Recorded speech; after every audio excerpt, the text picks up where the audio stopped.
Involvement with the criminal justice system is life-changing. It matters. Having a justice system that works is a really important part of a democratic society. I'm Penelope Gibbs, Director of Transform Justice. I'm Rob Allen. I've worked in and around criminal justice all my career. This is the Transform Justice podcast, throwing light on the criminal justice system. Hearing from people who know. It's about whether the system's fair and what can be done to make it better. Hello. Today we're approaching the podcast in a slightly different way, discussing the impending election through the lens of criminal justice and policing. I'm joined by Rob Allen and by Rick Muir, Director of the Police Foundation. We're recording this episode before any manifestos have been published. We'll be focusing on the three main parties in England and Wales. Rob, do you think crime and justice will be prominent in the manifestos? Because so far, those issues haven't figured much. I'm not sure they will be particularly prominent this time round. You know, the criminal justice system is on its knees. It ought to be a big issue. But it's one of those things that, in a sense, neither party wants to face up to. Rick, what do you think? Do you think it's going to be a big election issue? Well, I was expecting it to be an issue because in the year up to the election, both parties were talking a lot about particularly low-level crime and antisocial behaviour. And I thought that the Tories were doing that because they saw it as a strong issue for them. And I thought Labour was doing it because they saw there was lots to criticise in the government's record. So I was expecting it to be more of an issue. It hasn't been so far in the first week or so, but maybe there's more to come once the manifestos have been published. But it's not showing as a big issue in terms of the electorate's concerned, is it? Ipsos Mori do these kind of testing the issues, and it's not very high, is it? No, it's not high at the moment. I mean, I have a theory about this, which is that sometimes the issue of immigration and the issue of crime are almost interchangeable. They're both about a feeling of insecurity and a lack of control. And when immigration is high in the public's mind, crime tends to be lower. And when immigration is lower, crime tends to be higher. I mean, I haven't done any detailed research on that, but I've seen that said before, and it seems to make some sense to me. Rob, moving to the actual parties and what they have said, the party who said most about this policing and crime area is the Labour Party, and about policing in particular. What are they committing to in terms of police?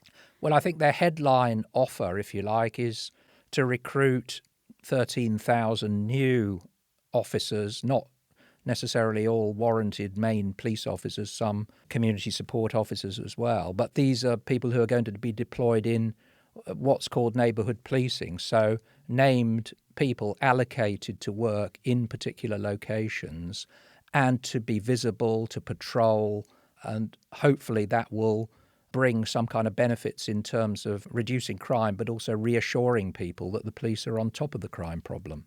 It is a big part of the Labour ask, £350 million plus they want to invest in that. The Lib Dems are also offering proper, they say, community policing. Rick, what is the actual evidence? Is the good research that this is a good way to invest money? Are neighbourhood patrols, for example, particularly effective or not?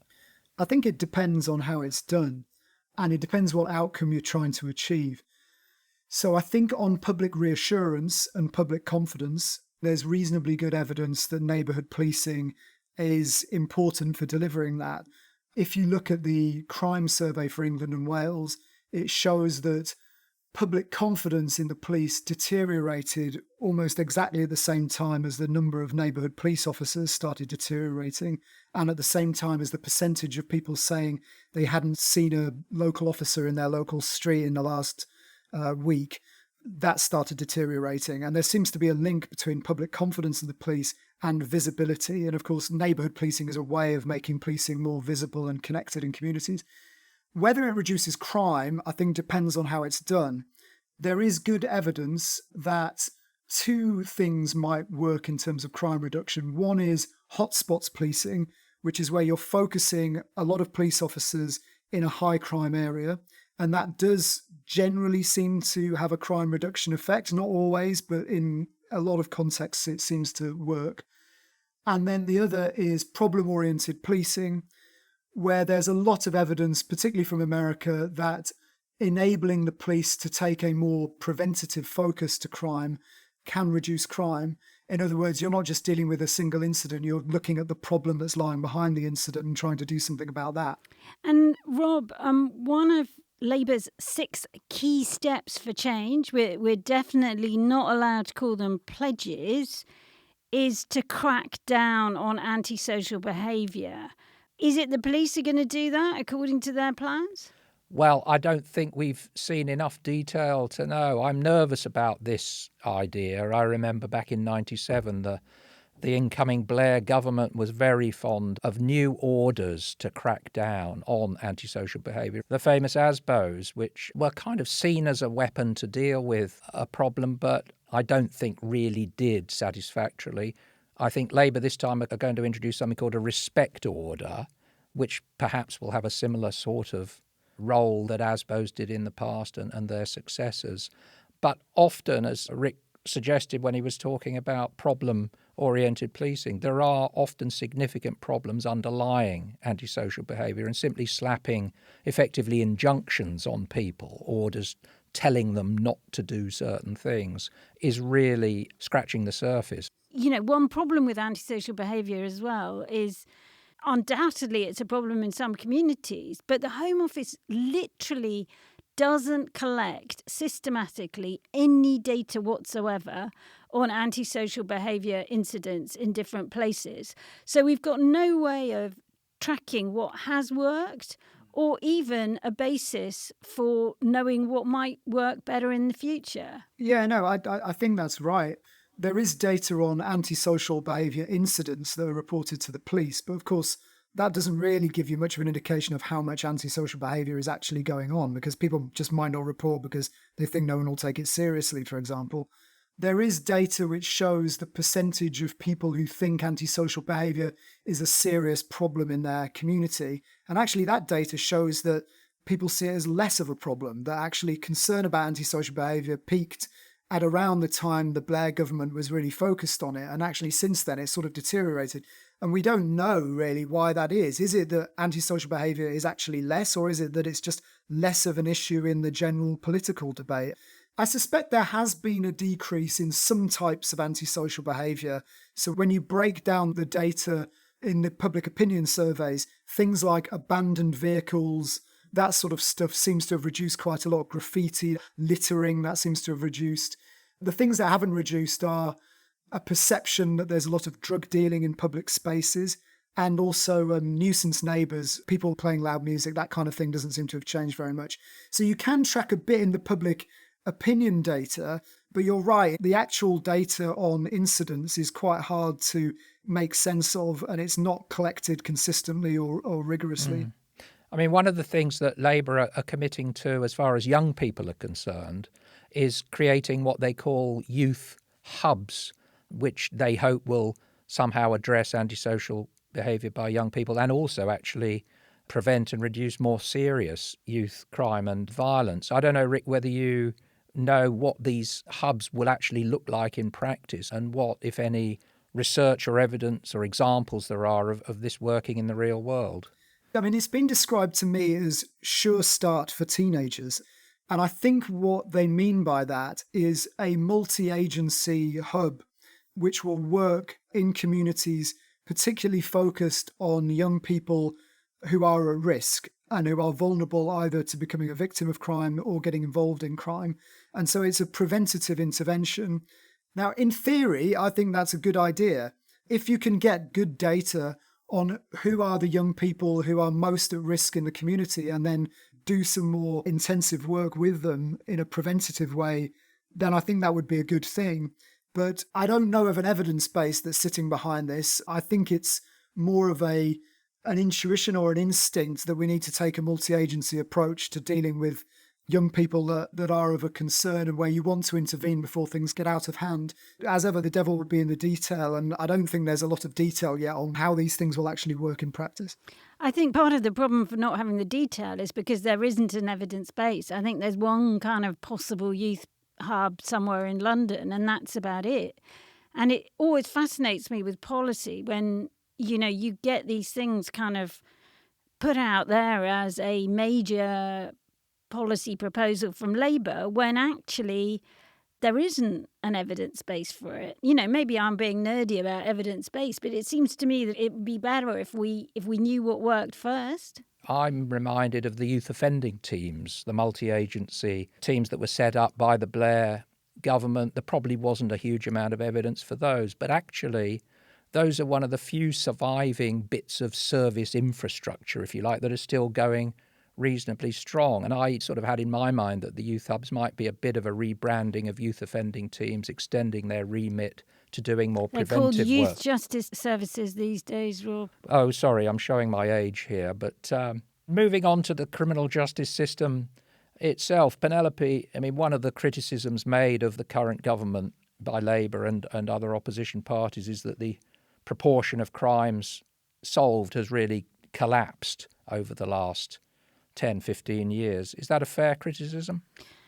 Technically, it is the case. The proportion of crimes reported to the police where they've actually resolved the crime, either charged it or dealt with it out of court, has gone down a lot, which is why people complain about, what happens with shoplifting, with burglary, with theft, and so on. So, yeah, something interesting has happened as far as police action is concerned, which mean that people, literally do say, I reported that to the police and I didn't have much hope anything would be done about it.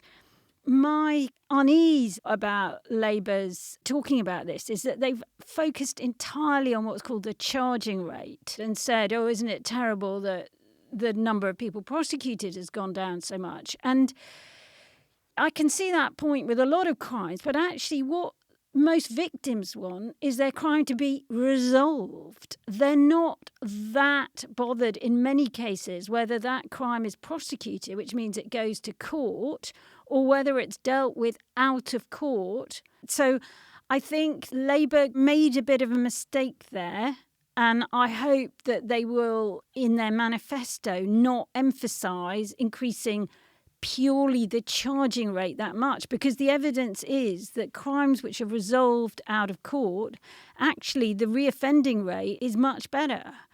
Rick, I don't know what you think about that. Yeah, no, I agree with you, Penelope. I don't think they should focus on increasing the charge rate. I think they should focus on increasing the proportion of crimes that are resolved in some way. And if you did it that way, that could include restorative resolutions, out-of-court disposals, all sorts of things which don't result in people getting a criminal record or getting further sucked into the criminal justice system. So I think in their crime mission, Labour had some wording in there which was about crimes resolved rather than the charge rate. And that gives me some hope that they will focus on that rather than on the strict charge rate. But let's see what happens when the manifesto comes out. If they do concentrate on charges, then it's going to bring more and more people into a system that, as we've said already, is on its knees, really. How aware, how ready would Labour be to kind of get to grips with the crisis in criminal justice, the fact that the prisons are full, the fact that there's this huge court backlog. If they're serious about going down this road, they're going to add to it, aren't they? Yeah, I think there's real dangers there, absolutely. And I think it is going to take some difficult decisions around the court backlog, around freeing up some capacity in the prison estate. The time to do it would be early on when they've got a bit of space and a bit of political capital to do it. And in a way, the government's already been doing a bit of that because it's had to around prisoner releases and so on. But they're going to have to get to grips with this because ever since COVID, the backlog has just been so horrendous that it's just clogging up the system. I agree with you, Rick. We'll see what the manifestos say, but I haven't seen them saying anything about how they are going to deal with that. Even if they don't put an emphasis on charging, it's just likely if you put more police officers on the street, then there's likely to be more arrests and more charges just anyway, unless you give the police a complete steer to do out of court. And, politically that would be difficult for them to do. So neither the Conservatives nor Labour seem to have a plan, really, as to what to do about the cases going to the court. Yeah, I think it's difficult because I think a lot of the decisions they'd have to make to free up space in the system are probably quite controversial and difficult. And so I wouldn't expect them to put them in a manifesto or to really talk about them in an election campaign. It's stuff that they'll probably, if they win, have to deal with in government in the same way that the current government has had to make decisions without sort of shouting from the rooftops about them, but just simply had to do certain things to free up capacity in the prisons estate. So whether that's greater use of out-of-court disposals, for example, it may well be. But I think these are things that they're going to have to get to grips with in year one because of the state of the system. So I'm less worried about the fact they're not talking about it now. But, you may be right, Penelope, and we may be here in a year's time and there'll still be a big crisis in the criminal justice system. Can I just say, we are assuming that Labour will get into government at this point, but it's not a guarantee. Rob, there is one of the worst crises we've had in terms of the capacity for prison places.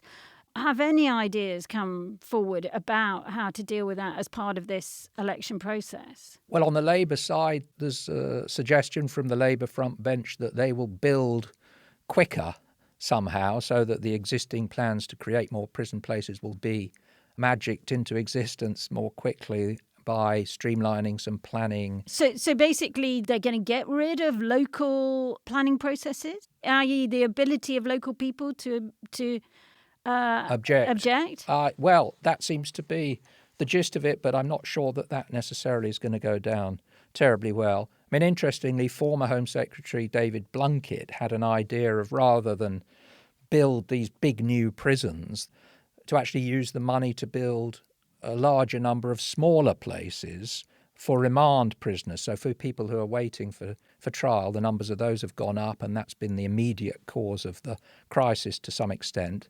I mean, again, I don't know how realistic that is. If planning permission has been a problem in getting the prisons off the ground, I'm not sure that a lot more local people are going to want small remand prisons in their backyard. I mean, if they want to try to change the planning rules to allow that, I could see all sorts of parliamentary wrangles about that. There's a lot of MPs are going to be a little bit concerned about that. Shaban Mahmood, who is the Shadow Lord Chancellor, she has said she wants to, as it were, waive current planning legislation to build prisons quicker. Rick, what do you think about that? I think what I would say about that is these are, in one sense, quite easy things to say, but quite difficult things to do when the rubber hits the road. In the same way, the current government struggles to reform the planning laws around housing in particular. They had to back off because of lots of resistance from Conservative backbenchers. I wonder how easy it will actually be in practice to liberalise these planning laws to get this through. I mean, Penelope, no party has so far suggested that reducing the prison population might be a good idea. I mean, that would be obviously one way of solving that particular crisis. Do you expect anybody will? No, I don't. It was interesting, Stephen Bush came on our podcast and he sort of talked about criminal justice almost being the sacrificial lamb of progressive policies, and that, all the main parties, less so the Liberal Democrats, but certainly the Conservatives and Labour, are in a kind of what we call an arms race about building more prison places and filling them. So I would love a party to suggest reducing the prison population, but I don't even think that the Lib Dems are going to do so. But there was a proposal today from the Conservatives which may go the other way. Do you want to tell us what they were proposing to do with murder? Well, it seems they want to reform the laws of homicide and introduce an American style of offence categorisations. So some murders are worse than others kind of thing? Yeah, with a minimum, more of a sort of minimum mandatory sentence. All murders are dealt with through a life sentence, but the amount of time that people actually spend in prison before being eligible for release does vary. But this is an area where we're hugely more severe than we were 20 years ago. The numbers, thankfully, are relatively small, but nonetheless it's a direction of travel which is saying we need to get tougher. And maybe it's because, obviously, the Conservatives are facing some pressure from the Reform UK side of things, and Reform UK, whether it'll make their manifesto, but they have this extraordinary policy of a mandatory life sentence for any repeat serious or violent offender, a mandatory life sentence. Quite how that would work, I mean, it's not workable. But clearly those sorts of promises or pledges or ideas have an appeal to certain sorts of people, and the Conservatives don't want to be outflanked on that. I mean, the murder one is interesting because even though a relatively small number of people are imprisoned for murder, in fact, David Blunkett brought in a new higher minimum sentence for murder. And what all the legal experts say is what that actually did is it increased the sentences for all the offences which are kind of, as it were, on the ladder up to murder. So attempted murder or grievous bodily harm or whatever, because the judges didn't think that there should be such a difference between murder and, as it were, the next one down. I mean, what will be interesting to see is whether the Labour Party take up the suggestion that the Conservatives have put forward. But for me, it was a kind of, yikes, maybe the arms race is starting actually in terms of electioneering. Rick, one of Labour's most ambitious commitments is to, as it were, halve serious violence and violence against women and girls. That is really ambitious. Do you think that's going to make it into the manifesto? Yes, I think it will be in the manifesto because it was a big commitment in the crime mission that they published about a year or so ago. And, I think Yvette Cooper's very committed to those objectives. Now, they are very ambitious. They are over 10 years, so they're giving themselves a decade to try to achieve these outcomes. And this is part of this whole shift to mission-led government, this idea that you have these long-term missions and the government becomes less short-term and more focused on these longer-term shifts. Now, there's a lot of questions about how it can be achieved. And to be honest, they've got some things in the crime mission. There may be some things in the manifesto which set out first steps towards achieving them. But I think the reality is that in order to achieve those goals requires some major societal shifts. I mean, to halve violence against women and girls, I think requires a cultural and social transformation in as much as it requires anything on the criminal justice side of things. It's mainly about a residual number of men in society who abuse women and girls, and that number, if you look at the crime surveys, being fairly flat. It hasn't really gone up or down. If you look at domestic abuse prevalence, if you look at domestic abuse, if you go a bit further back, it's gone down by about a third. Other crimes against women and girls, like sexual crimes, haven't, but domestic abuse is interesting, actually. Yeah, if you go back a bit further than I was thinking, then you're right. But I mean, my point is really that what this requires is way beyond the police and the criminal justice system. It requires work in schools. It requires thinking about, how young boys think about masculinity. I mean, there's a whole set of things that need to be done here if we're going to really tackle this problem. So I think this is a big commitment. It goes way beyond the Home Office, way beyond the Ministry of Justice. It is ambitious. And as I say, I expect in the manifesto they'll set out some first steps. But, to really achieve something of that level of ambition is going to take a lot more. And I think, it's going to take time for them to work up the different interventions and the policies that are going to sit behind it. Labour have come under a bit of criticism for not having a plan. I mean, this is a huge area that they're staking quite a lot on. Have they got a plan? And if not, why not? They've had years to come up with something. Yeah, I think it's fair to say that there hasn't been detailed green papers or white papers published around how to achieve these missions. So I think this is going to be stuff that if they win the election, they're going to have to work on in government and they're going to have to come up with plans. But I think it's good that they have the ambition. I mean, I think everybody would agree it would be a great thing if they did achieve this. Yeah, fantastic. So I'm a bit more forgiving of the fact they haven't got the detail there yet, because I think that actually the evidence base, as far as I can see, isn't great on how you deliver this. And so I think they're going to have to piece this together as they go along. At the moment, they say we're going to put domestic abuse special workers in 999 control rooms and set up specialist rape investigation units in every police force, which to be honest, that second one, it's kind of happening anyway. And we should clarify, shouldn't we, that this goal is going to be measured according to what victims say has happened to them in terms of crime, as opposed to police recorded crime. Because the problem with measuring these things against police recorded crime is it doesn't necessarily tally with the actual crime out there. One issue which hasn't figured in any of the political parties talking about crime and policing is localisation. You know, that's a big idea which has actually figured pretty significantly in other bits of Labour's policies, in other areas. Obviously, health, but also a level of regionalisation and delegation to local areas. Why do you think it's just nowhere in crime and justice? I think there will be more on that to come. I agree, it hasn't been very prominent in the whole devolution debate. Not at all. Gordon Brown did this big paper, but I wouldn't be surprised at all if they devolved quite a bit more to the Welsh government, for example. So it wouldn't be surprising me if they did youth justice and probation.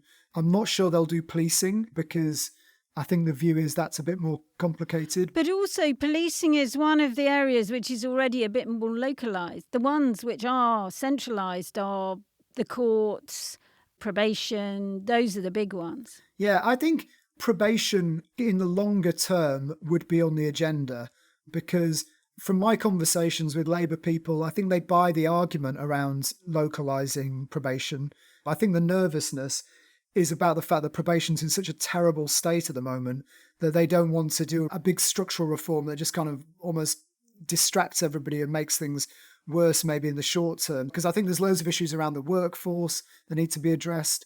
So I suspect the sequence on probation would be just trying to sort out some of the most immediate and egregious problems of the system, and then maybe in the second part of a parliament look towards a more fundamental reform once they've got the system maybe in a bit more of a steady state. Yeah, I mean, it's had more than its fair share of reorganisations over the last 10 years, hasn't it? So I think they're not going to rush into that one. But I think a more locally based one, I'm sure you're right, is the long-term answer to that particular problem.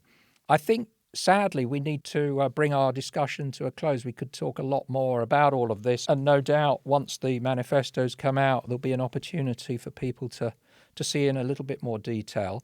In the meantime, Rick, what one thing would you like to see in a manifesto that you think would make a real difference to this agenda over the lifetime of the next Parliament?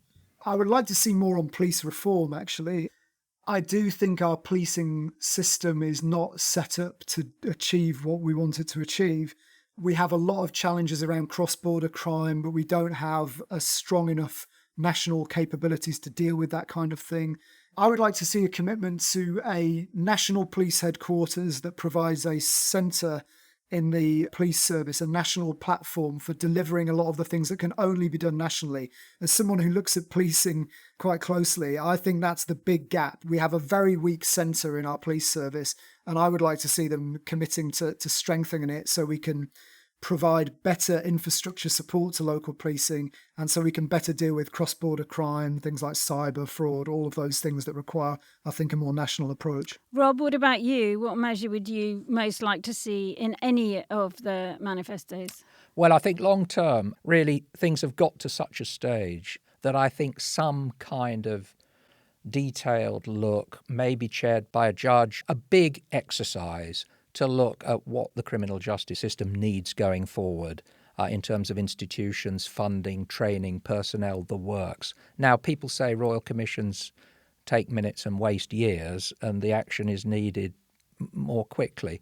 But I think that going on over the next, say, 18 months could provide the seeds of some longer-term sustainable solutions in this area. What I'd really like is a totally cost-free policy idea, which is to reform criminal records disclosure, which is a system which means that people who have committed crimes have, as it were, a life sentence, which they never thought that they were going to have, because their criminal record comes back to haunt them in a way which is unfair and ineffective as well. So I'd say cost-free proposal, take it up, parties. Thanks, Rob and Rick, and we wait with bated breath to see what the actual manifestos say. When we get them, we'll add them to the programme notes. Thanks all. Thanks very much. Goodbye. Goodbye. Goodbye.